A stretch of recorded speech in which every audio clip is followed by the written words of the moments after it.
The transmission mounts on the car, there's obviously two of them, one on each side. There are two different varieties. You've got this type, which is the plain type, and you've got the adaptive mounts, and you can tell the adaptive mounts because they are taller. They've sort of got a cap over the top of them, and there's an electrical connector on the inside of them.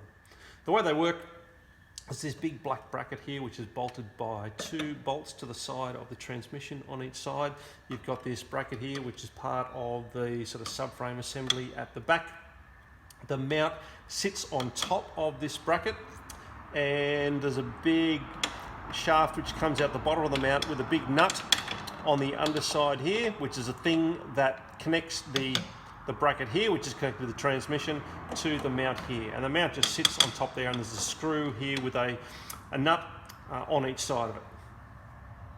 To get access to all of this, we need to remove all of the bracing and everything underneath the back of the car. We need to support the transmission, take the weight off the mounts. And to remove it, we're going to disconnect these two screws here. The screws here, there's this one here and the one on the other side. And then this thing will just move out and rotate and come on out. And then once we have got this thing out, then we can disconnect the mount itself from the bracket. And they say to do that by putting the mount in a vise and then unscrewing that. On the right hand side, there's a little bit more to do because there are some pieces here which will stop this from coming out.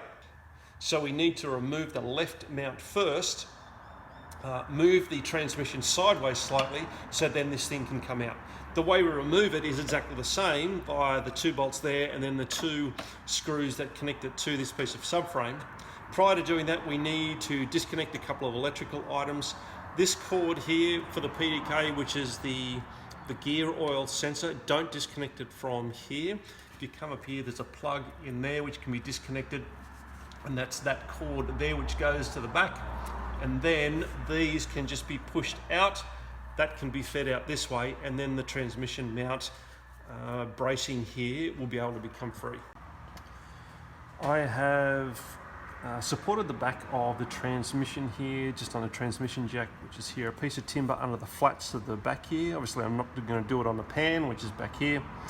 The drain plug for the gear oil is underneath there. That's about 25 mils wide, so I've just drilled a little hole in my piece of timber, so that sits nicely along the flats there, and that's supporting that nicely. I've removed the bolts. There's the transmission mount, you can see that moving around there. I've just removed those bolts on both sides and lifted up about 1/2 centimetre or so just to see how easily that all moves, and it's pretty simple once you get those bolts out on both sides. I'm not going to remove the mount out for demonstration because from here it's obviously pretty simple. There's just the two bolts there. Remove those and everything just comes on out. And the problem is I'd need to go to Porsche and find some bolts to replace that, and I don't really want to do that. So they can just stay in for the moment, but clearly from here it's pretty simple.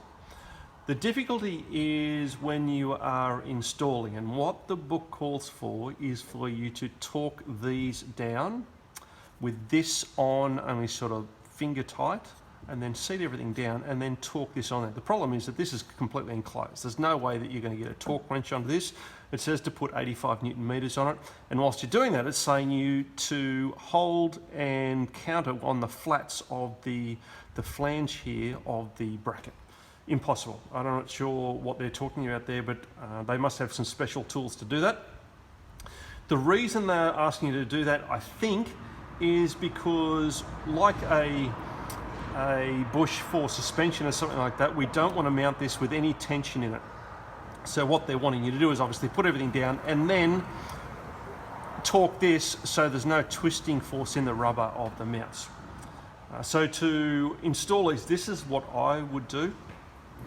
I would tighten this out of the car just sort of a little bit so it's going to stay in place. I'm going to come and put it in the car and mount it in place, not lower the transmission jack down completely. Tighten these just so they're sort of gently tight, so everything's in place, and then check that it's in the right spot. And the nice thing about the mounting of this is that whilst at the top here of the mount itself, it's circular, on these bits here is a slot. So there's actually a bit of fat left and right where you could actually mount it and actually have the thing a little bit of a funny angle. So that's what I would do, is I would come in, check that it's right, and if it's going to be out a little bit, take it out of the car before you torque all this stuff up, because as soon as you torque these, you're going to have to replace those bolts. And then go back, and then once you get in the right spot, then take it out, put the 85 Newton meters on it out of the car whilst you're countering it, the flats on the bracket there, and then come and install. And if it's not right, pretty simple, just to pull it out again and re-torque that in a slightly different position. So long as you haven't torqued up these fully, then you can sort of take it in and out as much as you want. The other difficulty that is immediately obvious is the lower of the two bolts that go onto the transmission itself. The one at the top, there's lots of access, and that's the case on both sides. But as you can see here, we've got part of the suspension here and this bracket, which just doesn't allow you to get a torque wrench in here. You wouldn't just be able to get a wrench in here at all. However, I can quite happily get a 16mm spanner in there.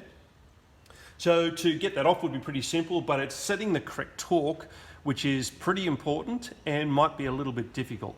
So obviously the top one, you're just going to use a torque wrench and then use an angle adapter tool to get that right. For this one here, the way I would do that is I would just use a luggage scales, measure that and work out how much force you need to put on that to put that 30 Newton meters to start off with. But then to get the 40 degrees correct, I mean, this is a ratchet spanner, which is kind of nice. So I can sort of just lift that up like that until I can see, right, that's got about 40 degrees to go. And then if I just pull that down, I'm probably going to put a little extension bar on that to give me a bit more leverage and pull that down to level, then you should be able to get that pretty close. On the other side, you're going to be pushing it up. So again, you would have to put that 30 Newton meters onto it, but then you would need to sort of lower it to a spot where maybe 40 degrees to go, and then bring it up to level to get that correct. But something like that is what you're going to need to do.